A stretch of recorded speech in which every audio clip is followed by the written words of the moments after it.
महापूरच्या केसमध्ये साधं आहे, प्रेमभंग झालेल्या मुलाची गोष्ट आहे. प्रेम ही प्रत्येकाच्या आयुष्यात असलेली गोष्ट आहे, प्रेमभंग ही पण प्रत्येकाच्या आयुष्यात असलेली गोष्ट आहे.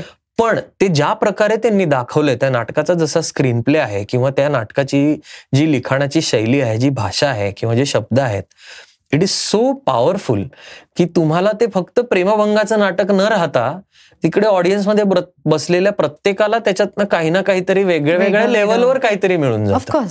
So that was a good experience for me, आणि म्हणूनच मला ते करायचं होतं. आणि मी म्हटलं तसं ही भाषा, मराठी ही भाषा 50 वर्ष जुनं लिहिलेलं जे, त्यात काही असे शब्द आहेत स्पेसिफिक, म्हणजे शैशवास किंवा असे काही मराठी शब्द जे आजकाल लोकांना माहितही नसतील, तर हे लोकांपर्यंत आणि तरुणांपर्यंत जास्तीत जास्त पोहोचलं पाहिजे.